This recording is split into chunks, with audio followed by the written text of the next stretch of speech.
Congress party ऐसी divided party, ऐसी confuse party न खुद का भला कर सकती है, न देश की समस्याओं के समाधान के लिए कुछ सोच सकती है।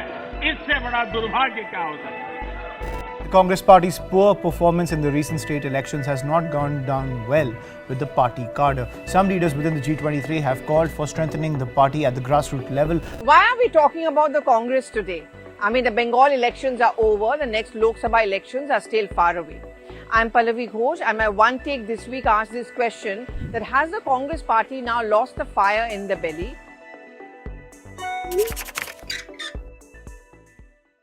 The reason I'm going to be focusing on Congress this week is because there are lots of political developments which have been happening around us, and many of them have got submerged because of the huge COVID crisis. The rising power of Mamata Banerjee, her clash with the BJP, where she's fighting it out, refusing to be cowed down. The 12 opposition parties, for example, writing a letter to the government saying that they are supporting the Kisan Morcha's dharna, and the lead, of course, being taken by Mamata Banerjee. Is she going to be the fighter opposite Prime Minister in 2024 in the Lok Sabha elections?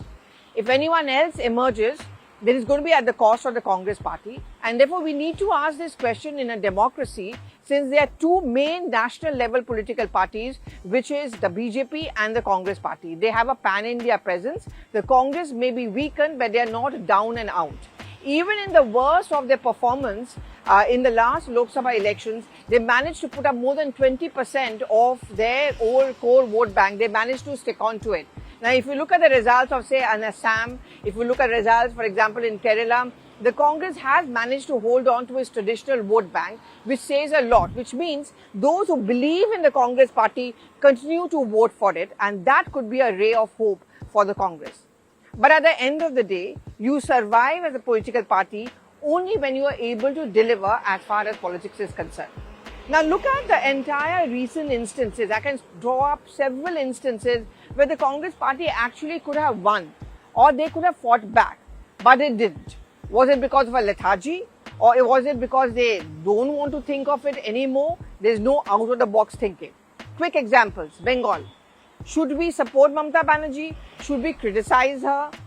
That was a dilemma in which the Congress workers were trapped. And the result is a complete zero. Even in areas of Adhir Ranjan Chaudhary, who's considered to be warlord of Murshidabad, where the TMC has made massive inroads. Assam.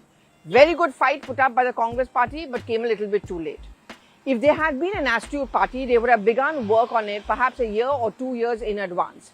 The loss of Tarun Gogoi can never ever be filled up, but they were younger, newer faces.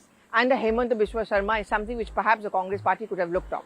The last minute fight which the Congress put up in Assam is, frankly speaking, ideally should have happened much, much earlier. Look at Kerala. Now, Kerala has a cyclical pattern. UDF or LDF, that's how it works. But Pinarayi Vijayan broke that cycle, came back to power. The win is not only because of his very good performance as far as floods or COVID management is concerned. The reason why he won was also because the Congress Party just got the narrative wrong. Infighting, completely clueless, never thought of an out-of-box strategy to counter the COVID management perception which was built up about Pinarayi Vijayan, that he was an extremely good administrator. These electoral results have been a huge blow for the Congress Party. But just step back a bit. They are complete howlers. I would call them political howlers. Not being able to form a government in Goa because the phone call was not picked up. The General Secretary in charge at that point of time was Digvijay Singh. And stories tell us is that he tried to get in touch with some leaders in Rahul Gandhi's office. Their call could never get connected, and therefore the Congress got disconnected in Goa. Look at Madhya Pradesh. That was a crisis which was brewing for quite some time. Well, the Congress leaders will argue that we cannot ever be in support of a traitor, to use their words, like Jyotiraditya Scindia, but it was a problem which was brewing every time Scindia was complaining or being sidelined. The fact that he has a very close access to the Gandhis. Rahul Gandhi himself said that he's one of the few people who could actually come inside my house without a prior appointment or even making a phone call to me. Yet, look what happened in Madhya Pradesh. Kamal Nath and Digvijay Singh, the duo, the master planners, could not save their government. Puducherry was another example. Just a month left to elections in Puducherry, Congress government collapsed. How embarrassing can they be? How can you go forward with that face in elections where Rahul Gandhi was about to campaign and just 4 to 5 days before that, the Puducherry government collapsed. Narayanaswamy was also caught on stage telling a complete lie in translation while Rahul Gandhi was very much there. All of this has been overlooked. Yet another committee has been set up. Till we are speaking, that committee has yet to meet. The committee has yet to sort out what exactly can be the action plan. Remember the first time the Prime Minister came to power in 2014. At that point of time, this Antony Committee was set up. And the entire purpose of the Antony Committee was essentially to look into what can be the solution and what were the faults. Those fault lines remain with the Congress party. Suggestions of the Antony Committee have not yet been implemented. Many other committees have come up after that. One committee after another, Tariq pe Tariq, as they say, committee pe committee, but the Congress party has yet to come out with any kind of a solution. Which now brings me back to the question about whether the Congress can really be an alternative to the BJP in 2024. I've got very strong reactions from both the sides. Obviously, the Congress supporters have called me out. They've called us out by saying that Modi is on its way out. People are fed up. I think that's where the problem lies with the Congress party. They are waiting for the BJP to fall. They are not themselves rising up. There are two ways in which you can become bigger than your opponent. They say that there are two lines, for example.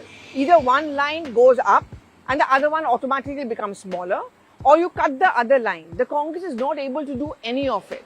They're waiting for the BJP to fall. That fall may not happen anytime soon. And the second is, what are you doing to ensure that that fall takes place? Now the situation is such that if there's an alternative to the BJP which people want to vote for or look at, who do they look at? Can it be Mamata Banerjee? She's not got a pan-India appeal. Yes, she's emerged as a fighter. She's a woman, which can be a very important factor. But beyond Bengal, Odisha, can she really have that kind of popularity in South? The second is, if you want to, for argument's sake, talk about, say, Devagowda, you want to talk about, say, an MK Stalin, again, do they have a North India appeal? So in that sense, for better or worse, the Congress remains the alternative to the BJP. But it can only be an alternative as long as it remains a fighter. Many say it's become too much like an NGO. It is waiting for the BJP to make mistakes. It rushes in there. It gives in a certain amount of support. It talks about philosophy. It talks about humanity, but doesn't back it up with hardcore politics where the BJP still has an edge. In this entire COVID management, it's the NGO style of the Congress party which perhaps have come out more to the fore. A lot of commendable work has been done by the Congress volunteers, the Youth Congress, Srinivasan and many others for that matter. But how will that be backed up politically? Yes, there are strong attacks coming in and Rahul Gandhi has been spot on, many say, on many issues that he's raised against the government. But at the end of the day, the power of any political party only comes from electoral victories. In that sense, the overriding majority seem to be thinking that the Congress has become too much of a left. The Jholawala mentality. That let's bring socialism at some point of time. It's not working. It hasn't worked for them.